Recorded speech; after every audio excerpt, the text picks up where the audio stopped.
Hi, everyone. Good morning. Um, Glad to see everyone joining us for the last day of what has been a wonderful conference in hybrid mode. My name is Andra from Telefonica Research, and today is my pleasure to introduce to you the last keynote of the conference. Today we have two wonderful speakers joining us from Amazon Prime.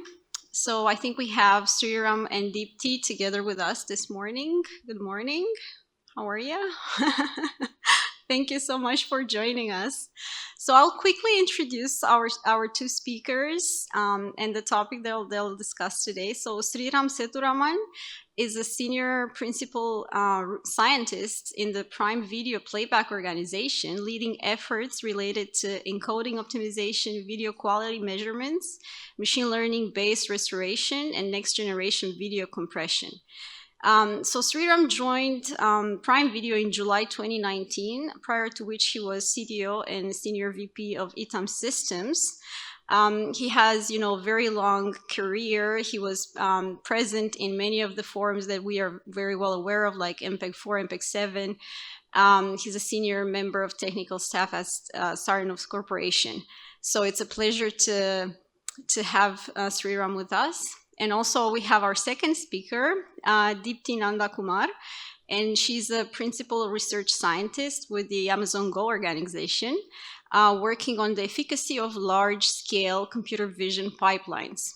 She has worked extensively in the Prime Video Playback Organization, leading efforts around video encoding optimization through content adaptive encoding, video quality measurements, and next generation compression schemes.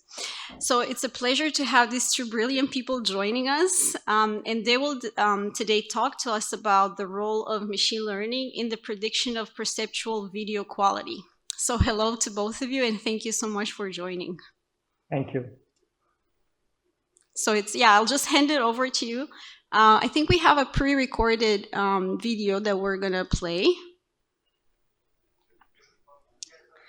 And the way we're going to handle the session is, people in the room, just please queue up to the mics for your questions, and for the people joining us on the live streaming, please just post your questions on the tool, and I will read them at the end of the session. So thank you so much. Good morning and welcome to this keynote on the role of machine learning in video quality prediction. I'm Sriram Sethuraman, Senior Principal Scientist in Prime Video Playback Organization, and a part of this presentation will also be made by my colleague Deepti Nandakumar, also from Amazon.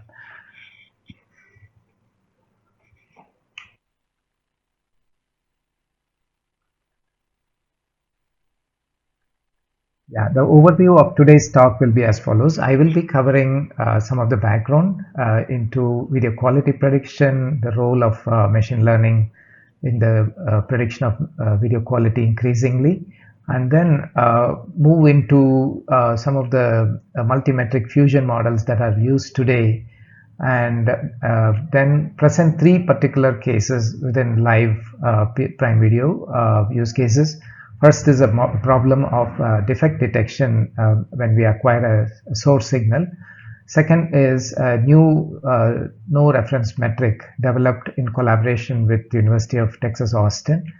Third one is a new technique proposed to obtain machine learning based metrics from encoding features, and then point a few research directions and next level challenges for us. And then Deepti will be covering the VOD or offline use cases where we have spent considerable time on this particular problem of ambiguity in ratings at the high end of the video quality spectrum, and what subjective test procedures can help bridge that or arrive at the right ordering of the ratings. Then she will be highlighting some research directions within just noticeable differences driven encode optimizations, then take a few examples of how deep learning has been applied to three emerging areas. One is encoder aware pre-processing, other is texture similarity measurement, so a metric that is measuring texture similarity, and then some metrics that are measuring patch level similarity to drive encoders. And then she will be wrapping up with some target screen type based optimizations. So, the importance of predicting video quality in the PV context arises from the need to have more compact visual representations, and this is primarily with the motive to improve the customer experience, which can be in terms of the average quality delivered or reducing the buffering that affects the customer's experience. It can also reduce storage and transmission costs associated with the delivery of content. And of course, doing this requires good knowledge of the perceptual irrelevancy and also what is less annoying to the human eye. And once we have models that are perceptually correlating, it helps us drive multiple activities like programmatic encode optimizations or designing an ABR ladder. Similarly, we can use it for automating the entire quality assessment procedure through the entire pipeline from encode to delivery. And we can perform better encoder benchmarking across different vendors in a fair manner. And also it is useful to avoid proxy functions like use of bitrate as an indicator of quality when we design heuristics or ABR algorithms that request next segment, and also while measuring overall service quality. Finally, a good metric that can also produce a spatial map can help guide perceptually guided bit allocation within an encoder. So these are different use cases because of which we are interested in video quality prediction.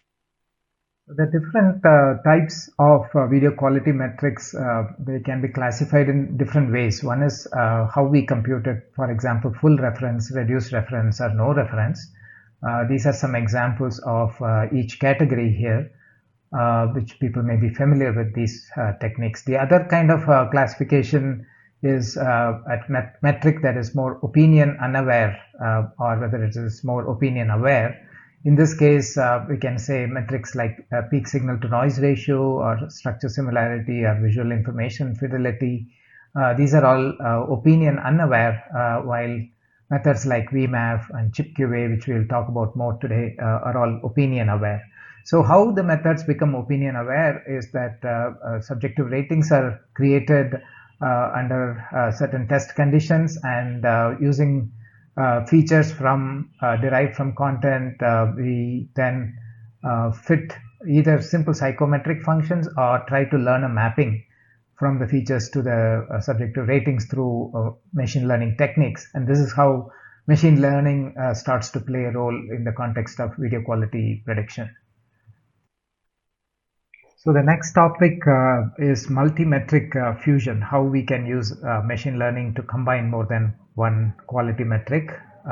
Typically, there are two things. One is near threshold of visibility metrics that understand the human visual system properties there, the just noticeable differences being a property of things like spatiotemporal contrast sensitivity functions, and also using luminance based and contrast based masking properties in human visual system.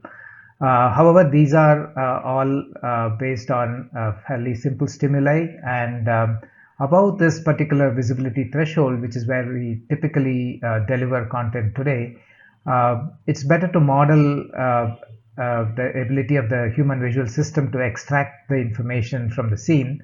And typically these are called natural scene statistics models, which measure how typical imagery looks like, which is Gaussian in distribution, and any deviation from it, which is introduced by distortions to the statistic, then indicate a measure of degradation that is noticeable to the eye.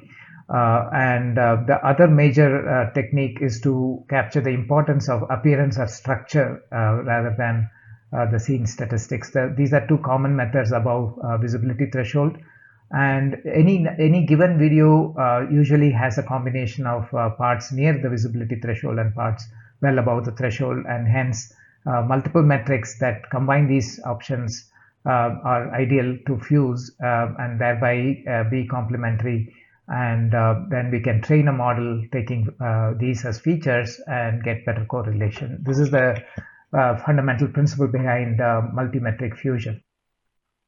So a typical multimetric fusion pipeline works like this. From the content, we derive multiple features, and then we can optionally obtain a set of defect classes for the given content from those features. And based on those defect classes, for each defect, different marginal quality metrics are computed. And finally, all these quality metrics serve as features into a regressor that is trained using the subjective ratings ground truth. So this is the common procedure used, and the marginal metrics serve to improve the correlation by being complementary to each other. And common regressors used are support vector regressors, or random forest based ones, or multi-layer perceptrons.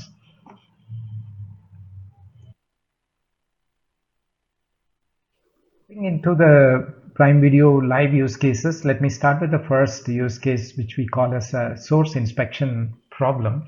So when we get a signal acquired from a first mile camera source in live production, and then we don't have access to what was the input to the first mile encoder from the production end.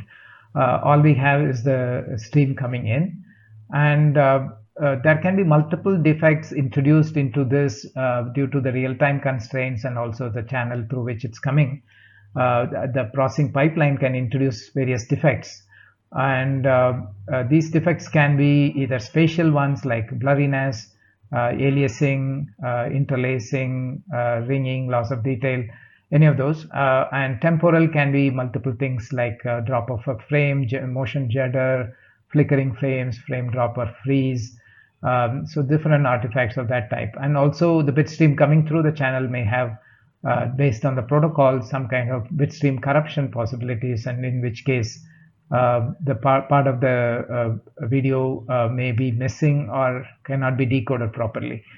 So what we want to do is to detect these so that we can take an appropriate action before it has widespread impact on customers. And for example, if we know that interlacing is still dominant in the video that we are taking in, then we can enable de-interlacing on the input to avoid those interlaced artifacts adding to the bit rate and also looking bad on a progressive display. Also this saves bits in terms of delivery bits, where the defects are going to consume a lot more bits, and after fixing them may not do that, and avoid any regression in terms of customer experience from that perspective. So some couple of examples I'm showing here. One is a bitstream corruption, how the video looks in those cases. Here is a interlacing that's still present, where we assume originally that the input coming is already deinterlaced or a progressive source. So now what do we do?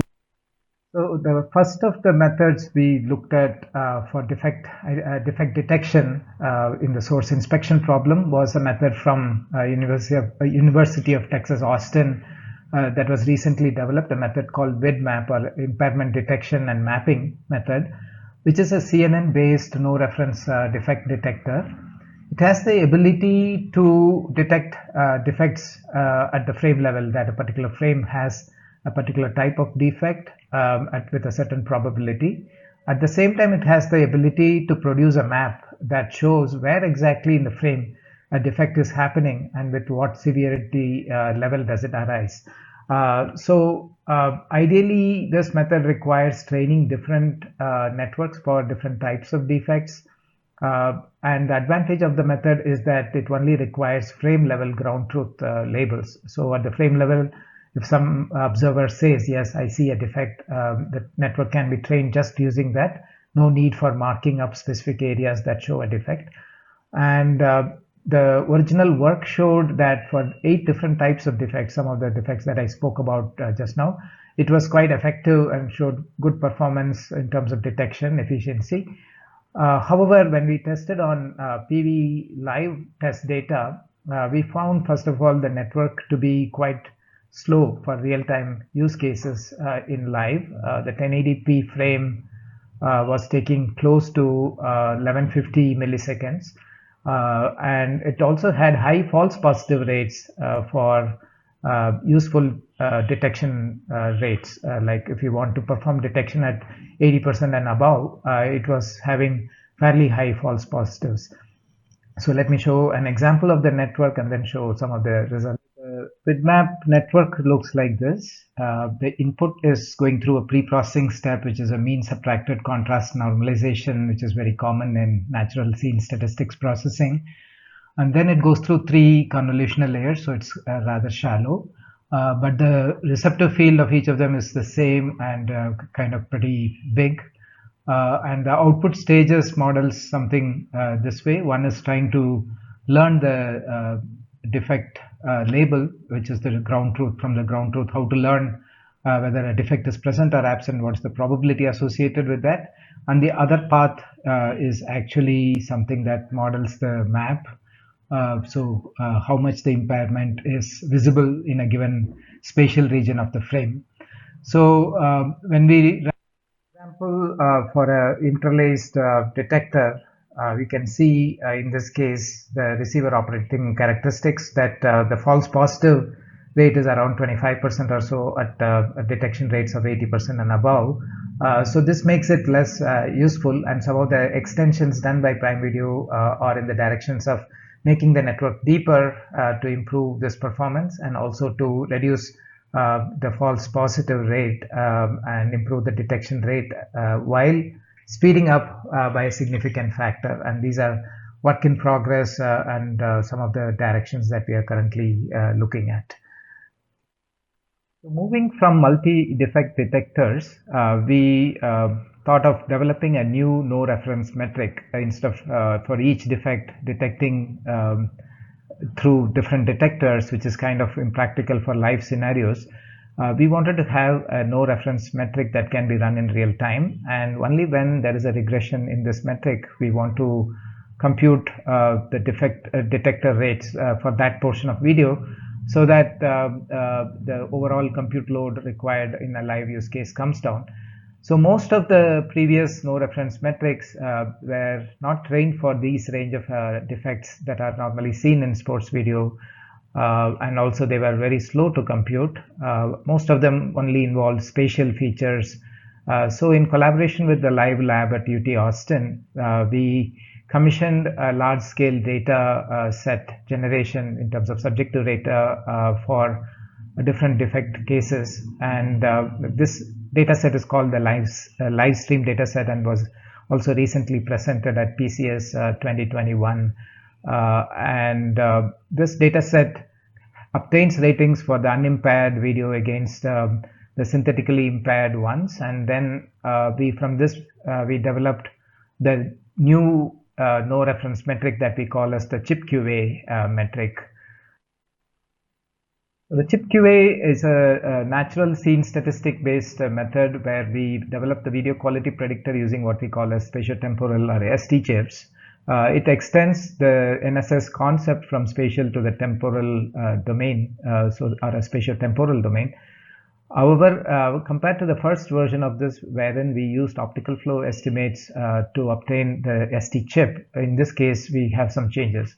So the key elements in ChipQA are as follows. So we do a spatial band pass through a mean subtracted contrast normalization step, and then obtain temporal band pass for both the samples and their sample gradients on an ST chip. So for a given P by P by P volume of samples in the spatiotemporal region or volume, we search for a particular P by P spatiotemporal chip that has a kurtosis that's close to 3 across 6 different orientations. And this has been shown to be a much superior and simpler way to compute the most aligned direction where we can extend the natural scene statistics. And then we aggregate spatially the ST and the ST gradient chip data. From that, we obtain first order and second order statistics. These are primarily asymmetric generalized Gaussian distribution model parameters. And then to that, we add traditional spatial features such as luma based or chroma based or spatial gradient based features. And then in the end, from all these features, we train SVR to learn the mapping from the features to the subjective rating. So this is the process that is followed in ChipQA. To explain now exactly what is an ST chip, let's look at it. So first, what is an ST chip? So if you look at this, there is the spatial dimension, which is broken up into grid of R by R non-overlapping blocks, and then there is the temporal dimension across R frames. So for every R by R by R spatial temporal volume, we select, as I mentioned, one ST chip, which is a R by R plane.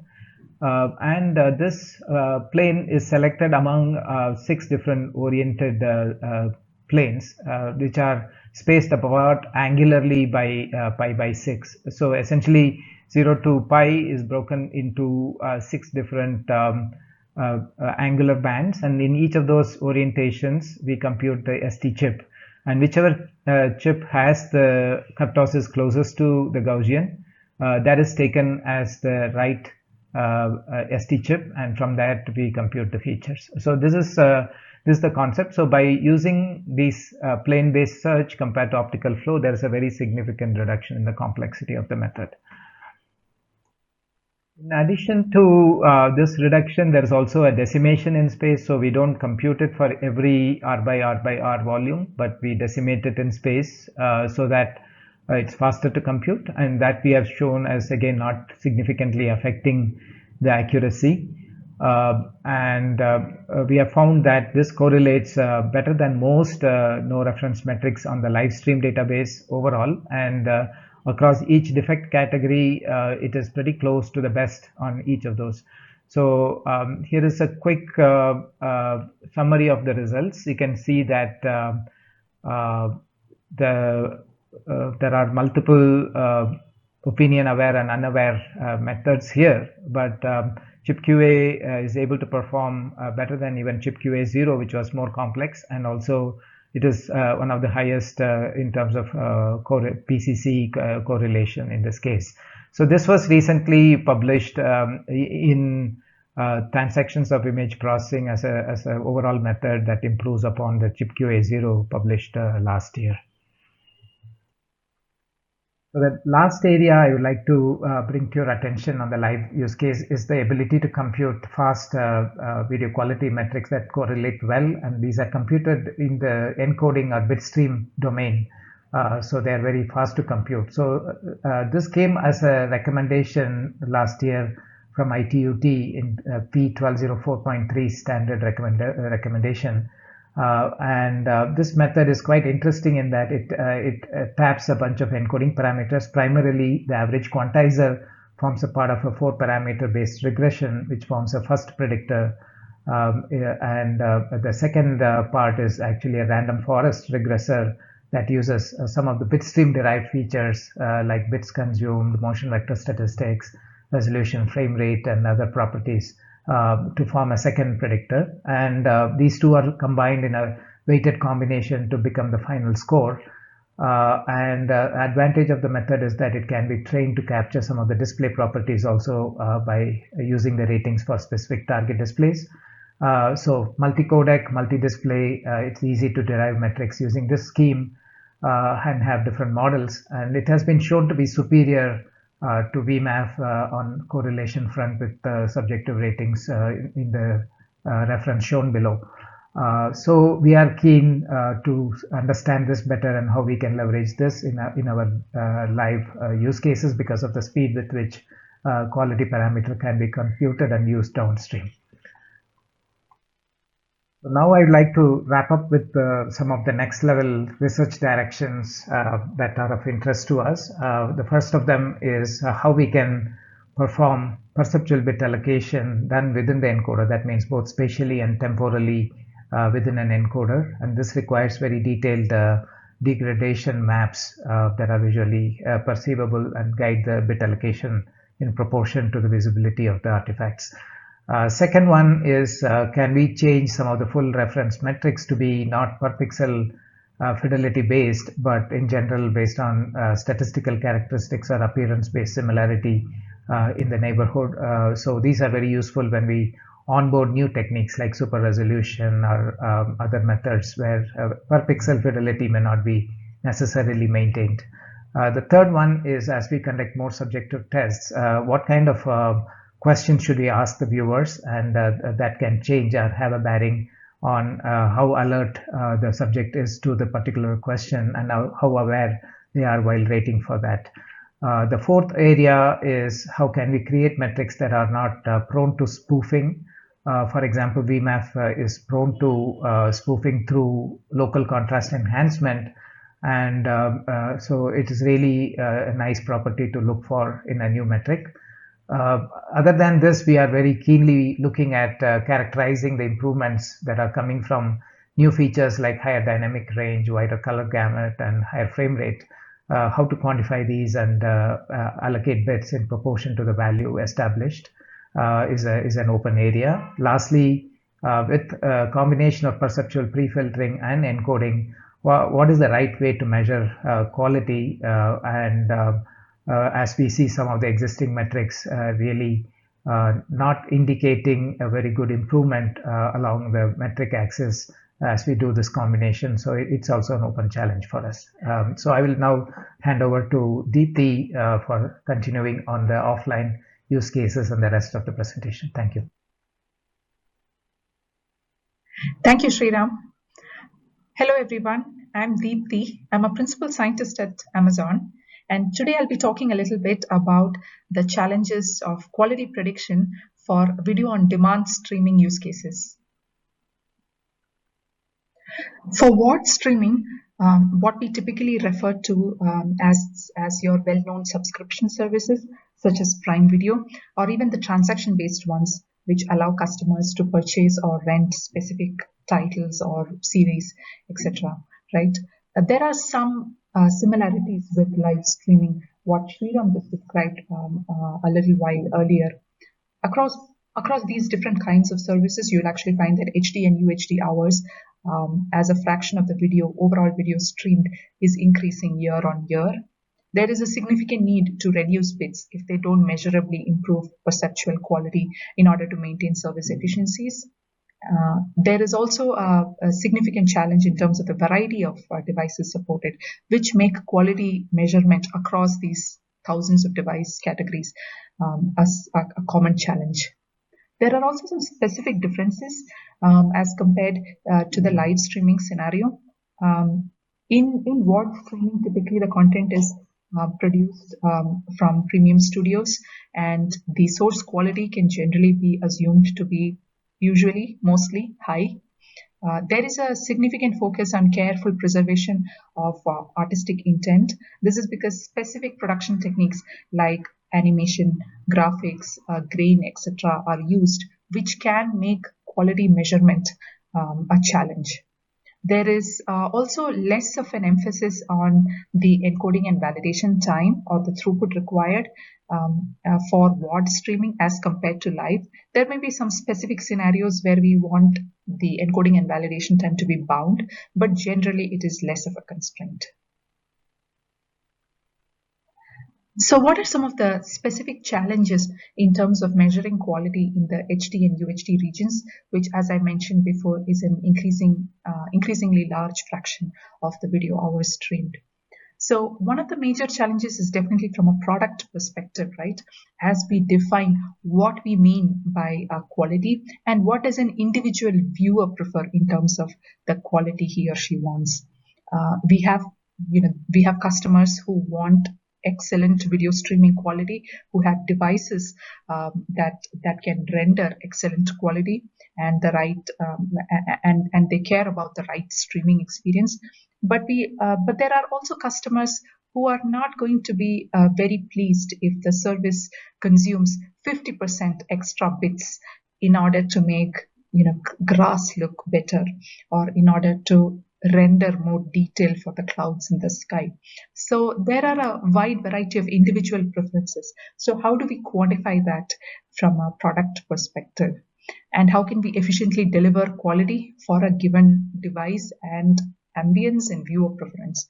This is one of the major challenges in terms of measuring quality for the streaming use case. There is also the additional challenge of ground truth datasets.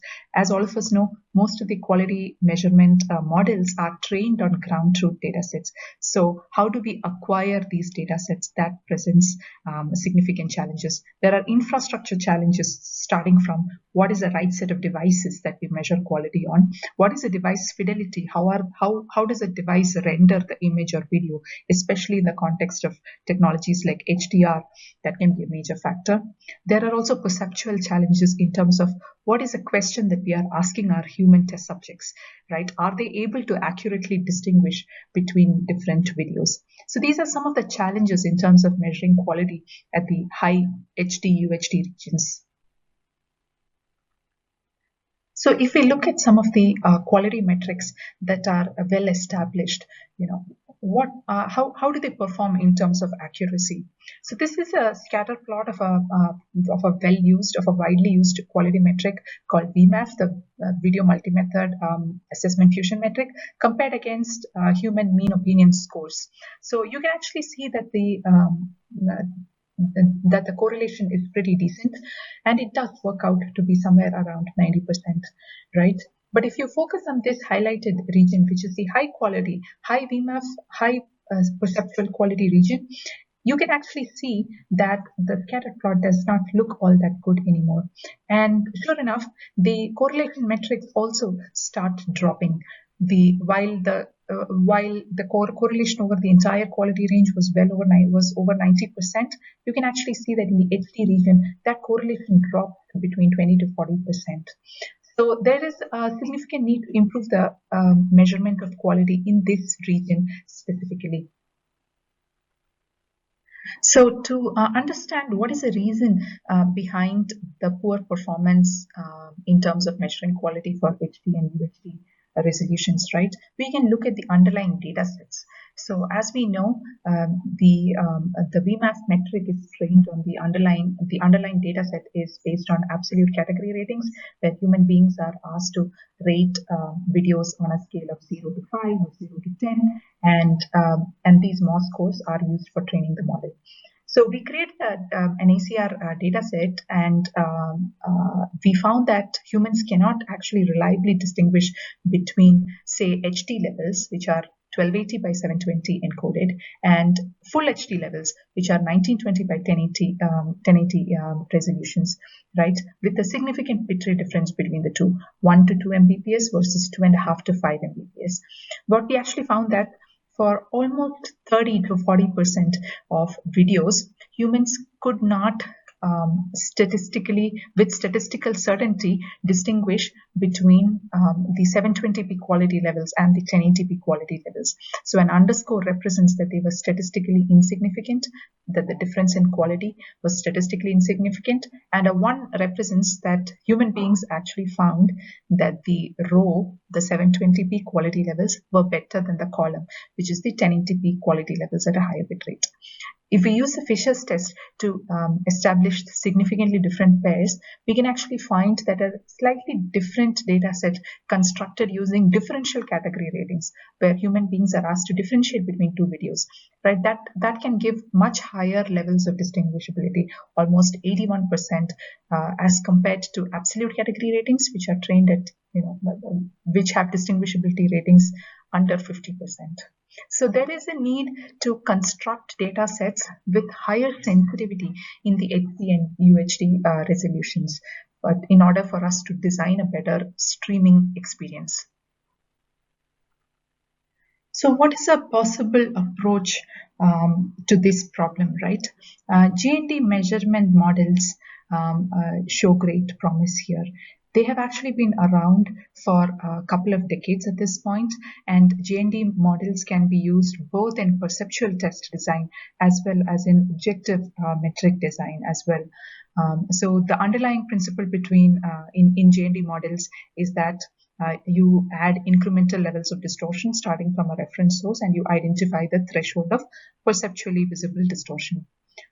So until now, JND models were based on human vision system properties, and they were modeled in the pixel or transform domain. The Sarnoff model is a very good example, and it's quite competitive with other metric classes. However, they have pretty much the same drawbacks in terms of sensitivity at the HD and UHD region as well. However, a recent approach that I reference below talks about QP-aware JND modeling to drive more accurate quality measurement, right? By this, what we mean is that JND models can be derived as a function of the QP at which it is operating in order to measure quality better. So it's possible to measure quality at lower QPs with a different JND model than you would use for the higher QPs, etc. So what this essentially does is it models the distortion as a loss in transform domain energy, which means what is the loss in energy when you suppress all the coefficients with a certain quantization factor, and that is what is captured as the perceptual metric itself. So this shows a great promise in terms of measuring quality accurately as a function of the reduction in energy at that given operating QP point.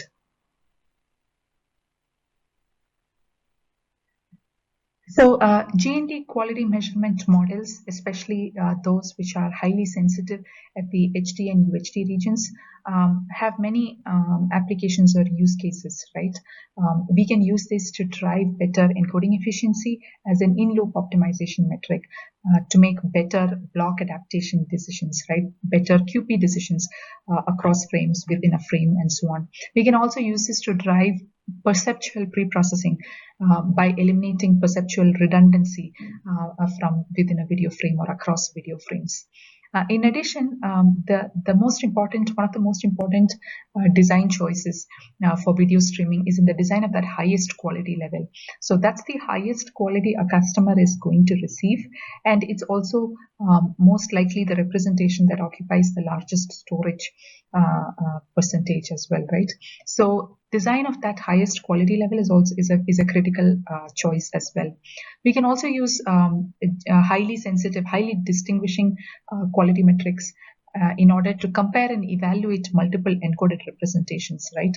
Are these two encoded representations perceptually different? That's a classification that can also be carried out by highly sensitive quality metrics. These quality metrics could also be used in in-loop searches to automatically predict the combination of encoding parameters or higher level algorithms that are optimal for a given title or a given segment. So in recent times, deep learning metrics have made a very significant impact in many other areas as well as in video quality measurement techniques, right? One of the major advantages is that these networks can actually be trained end-to-end to predict quality without handcrafting features or without simplifications and engineering implementations of the human vision model itself. Now, one of the foundational insights for deep learning in quality perception, in quality measurement, actually came from this paper that I quote below. The paper basically proposes that the feature map distances of a network are proportional to the perceptual distance between two images. So for instance, if you take a reference image, pass it through a network, and if you take a distorted image and pass it through the same network, at a certain point, if you measure the distance in the feature map vectors, that is proportional to the perceptual distance between the two images. So this was a pretty key insight that helped push some major some major advancements in this area, especially the use of feature map distances as a loss function inside metrics, inside many networks, and so on.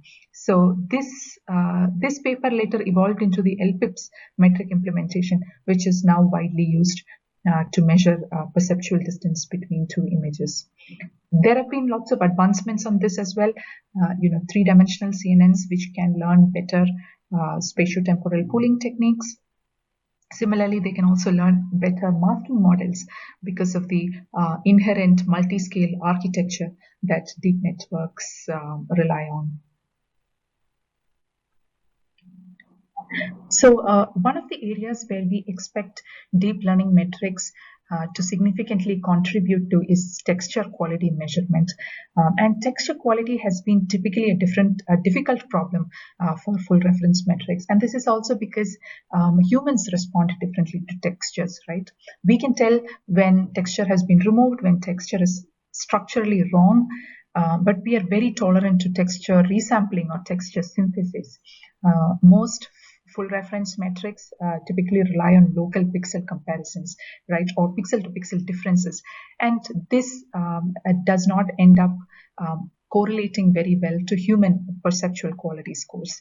So even if you look at the deep learning metrics such as LPIPS, they look at feature map distances, and they do not correlate very well to perceptual quality directly. One of the key insights in this paper that I reference below is that instead of taking the full feature map distance, you can actually use feature map statistics from deep networks to model texture behavior better. And if you can now generate new metrics that actually combine sensitivity to structural distortion, which is something we are all familiar with, while at the same time tolerating texture differences as well, we can actually enable newer compression algorithms for texture synthesis or generation, which can be far more efficient than existing block-based techniques. A new category of algorithms like super resolution, distortion removal, or image restoration, image or video restoration, etc. These are also algorithms that don't usually do very well with full reference metrics. So newer metrics like these can enable such algorithmic techniques to become mainstream as well. So the class of algorithms that I just described, super resolution, image restoration or video restoration, and distortion removal, etc., they can be classified under this category called generative algorithms, right? Generative algorithms are slightly different. They are not aiming at pixel-to-pixel reconstruction, but function more as density estimators. They try to model the probability distribution of the inputs themselves. So as generative algorithms have become better understood, they have led to a better understanding of perceptual quality metrics and distortion metrics as well, right?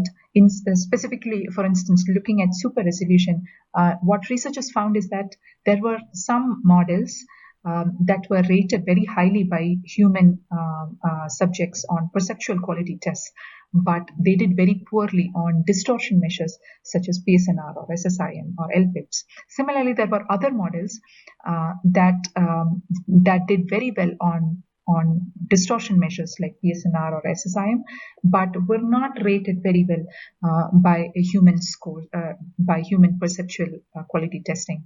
So this paper actually proposes that perceptual quality and distortion metrics are fundamentally at odds with each other. As you approach the bound, you cannot increase perceptual quality without increasing the probability of distortion as well, right? So this is actually a sort of this actually proposes a new metric as well to understand these generative algorithms. So there is still work to be done in terms of not only making these algorithms better, but also in terms of establishing and measuring their efficacy as well. So the last subtopic that I want to discuss is on device-led optimizations. So as I mentioned before, there are a wide number of device categories that are supported by streaming services, over 1,000 device families. So it is well understood that by leveraging device characteristics, we could actually tap into a number of efficiency improvements, as well as improving customer satisfaction, both during encoding, during the asset creation, as well as during the delivery itself. There are some practical challenges on developing quality metrics for these different device families. The most prominent of which is ground truth dataset creation, right? How do we create ground truth datasets that measure perceptual quality on such a wide variety of device categories with, n number of subjects per device? So the key challenge here with the device variability is that during the design of an ABR encoding ladder, one of the fundamental principles is that we want to maintain a uniform quality delta between each level of the ABR ladder. So as we deliver to multiple devices, we can quickly find that assumption breaks down as we translate from the device for which the ABR ladder was designed to another device category or device family. So one of the approaches that has been considered in order to optimize for the wide variety of device families is actually to transform the MOS or the objective metrics score that is designed for one device family onto the other, onto another device family, right? So typically this is a parameterizable model using parameters such as the PPI, distance between the viewer and the screen size itself, the resolution, the degree of viewing parameters, the luminance of the device, etc., as parameterizable models. This can also be considered as a delivery optimization problem, which means that during encoding, we actually generate an overcomplete set of representations, and then we use quality metric-driven decisions to pick and deliver the right set of representations, an optimal set of representations for each title and for each device.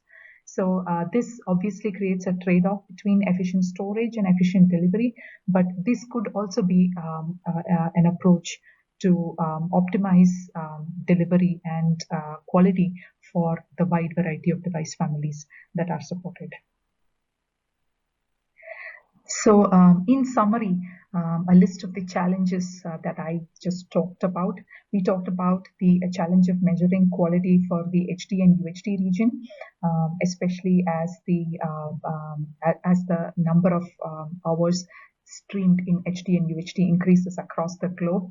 We need better ways to measure quality accurately in this region and drive better efficiencies on the public internet.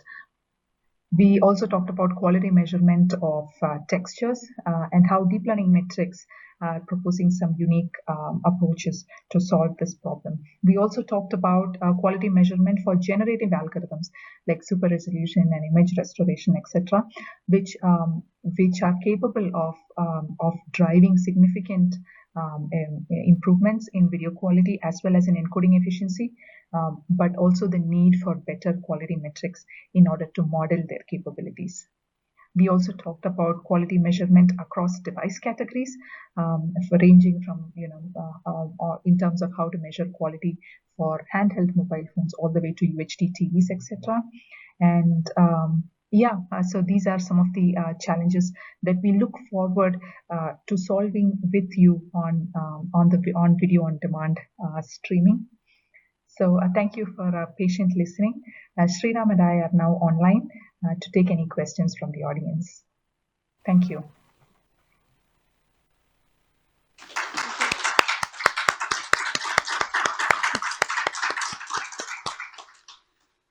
So thank you so much, Deepti. Thank you so much, Sriram.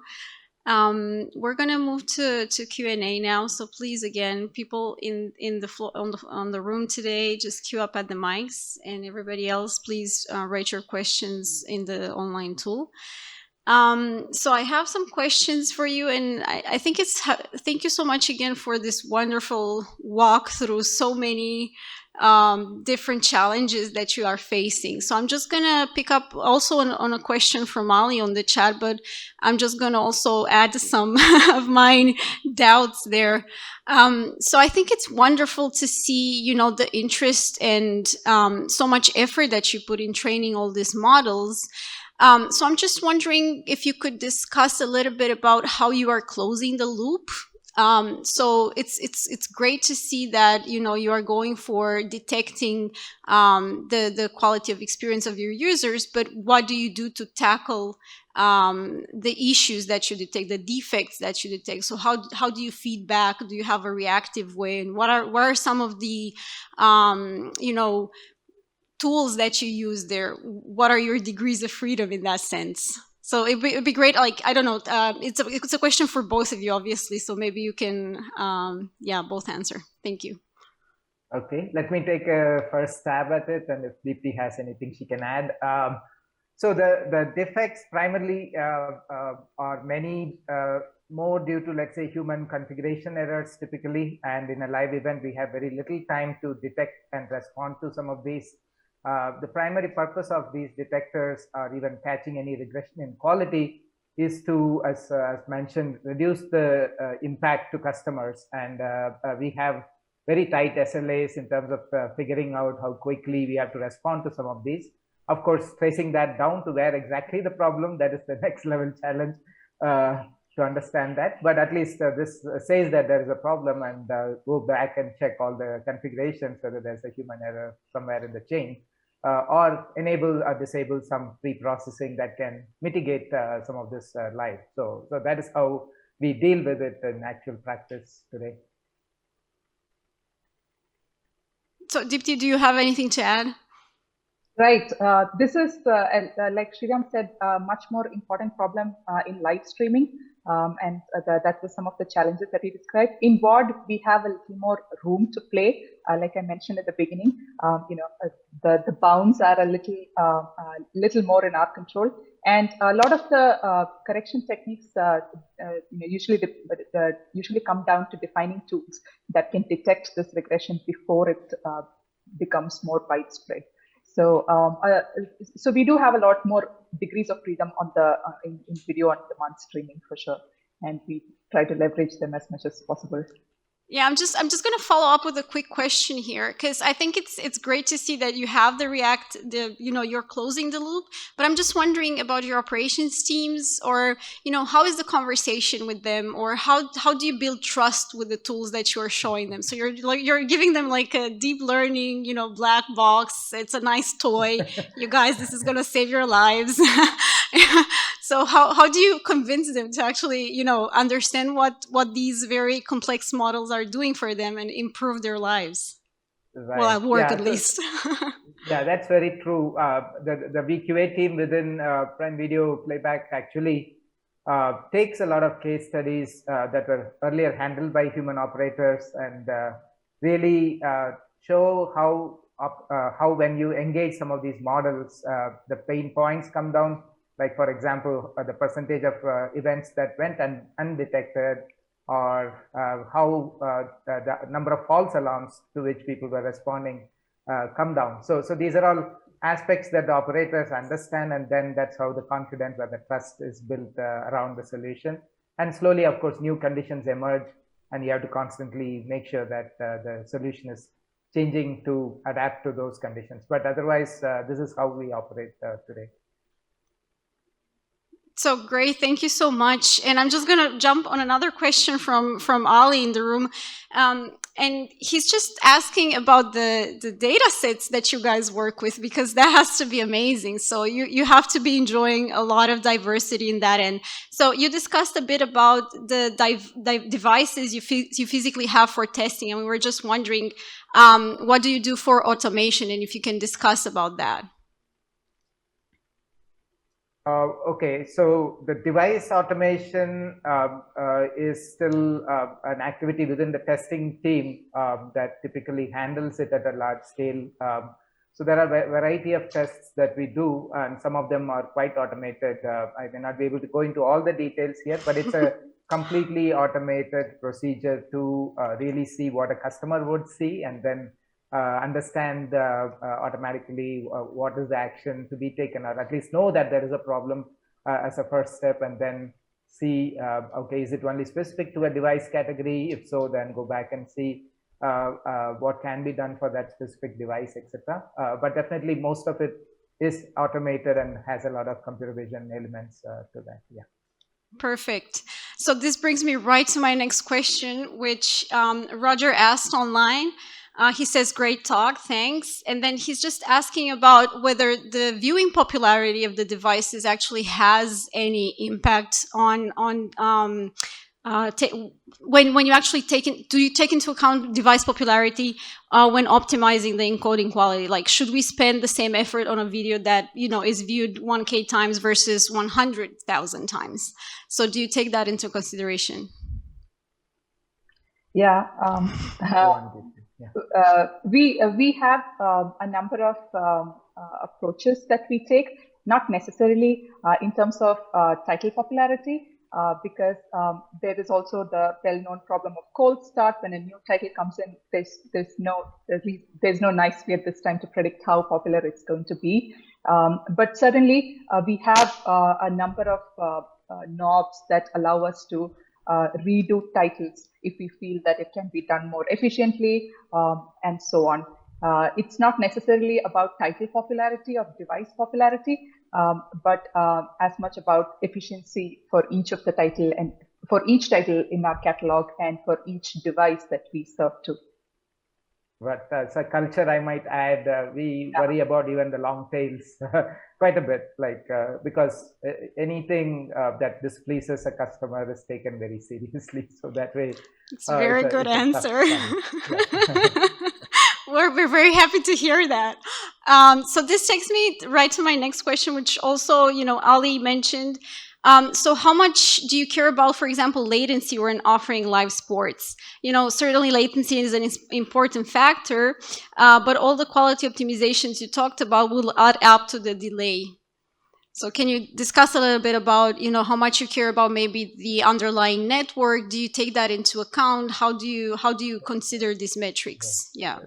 Right. Yeah. So as I said, there is a significantly tight SLA to respond, and some of our solutions also are quite competitive in terms of latency for the live event deliveries. So the main challenge there is knowing that something is going wrong, and that's why the quality metric makes it much easier if it is all the way available, even from the reports that we get from the devices, so that the action can be quite immediate, whether this is, again, as I said, specific to a particular device, or is it particular network, or is it a particular CDN. It can be any of those, right? So we need to know what exactly is the problem, and whether it was originally a source encoding problem, or is it just a delivery problem, and then react to that as the event is progressing, and bound the downside in terms of customer experience. So that is always a challenge, and the latency plays a very significant role here. Our SLAs are of the order of minutes rather than, we don't have much time. Like the 90-minute soccer match, we can't lose too much time. So we have to take remedial measures, as I said, mitigation paths. If our device is affected, what do we do to fall back to the next position, etc. So that is all automated through this kind of VQA as a starting mechanism. But there are many more steps which I have to identify anomalies in the kind of metrics that we track, and then come back and look at the quality, and if it's an encoder problem, fix the encoder, or if it is a network problem, route it to other networks and things like that. So that's how the mitigation happens. That's fascinating. So questions are pouring in, and I'm just going to move to the next one. So Veitang Ui actually asks about how generalizable your models are. So when you train like on a specific, you know, genre or type of video, you know, for different customer preferences or different devices, do you have like specifically trained models for those categories? Can you generalize to other categories, or can you discuss a little bit about that? I mean, you did mention a bit before, but maybe you can enforce a little bit. Yeah. Thanks. Okay, Deepthi, would you want to take a stab? Yeah. Yeah. Yeah, absolutely. So model generalization across device categories is still an issue. It's still work in progress. There's a lot of room for improvement there. Because even now, ground truth data set collection, right? That is the fundamental data set that we use to train the models, has been a significant challenge, especially during the COVID-19 pandemic. So there is a widespread industry issue in terms of how to generalize models across devices, for sure. In terms of content content diversity, we definitely go to great length to sample our catalog as well, right? In fact, that was one of the main insights from the live streaming work that Sriram had shared, right? When we used Prime Video sports live stream data sets, we actually found lots of room for improvement in the models that were out there. So constructing unique data sets that reflect the catalog underneath, right? The kind of titles that come in, the kind of production techniques that our studios use to create these titles. Those are also new techniques that are coming in every day. So we are constantly updating our data, underlying title data sets to reflect that. That's fascinating. And just to follow up from this, one more question from Maylim. She actually asks if you could give a bit of insights into the way that you're actually segregating the users. Like what makes more sense? Is it by age, by I don't know, group, geography, all these? I mean, for sure, these features matter. But could you speak to that? Sriram? From the content quality perspective, the demography of the users is not that much of an importance. Of course, there is an entire division within Prime Video, the personalization team that works on how to make the experience of identifying or discovering content to their liking, and then be able to play that well. So that team takes care of many of these preferences, and may rely on, I don't know whether they do, I'm not intimately familiar about how much they rely on demographics as a tool, but in general, yeah, all the content recommenders do in general take care of underlying distributions and how to make recommendations accordingly. But from a content perspective, we are not too worried about demography from that sense. Yeah. Right. So thank you so much. We are now actually out of time for our session. It has been great, and so many questions and so many wonderful insights into, live at Prime Video. So thank you so much again for contributing this keynote. It has been very exciting. And again, thank you so much for also supporting the research community and being in touch with us. So thank you again. Thank you. Thanks for the opportunity to address this audio. Thank you. Ali says hi. So we're gonna close here. Now we break for coffee, but please do come back. We're gonna have the opening for Nostaf. Yeah, and enjoy the coffee and the food for now. And thank you so much. Bye. Bye.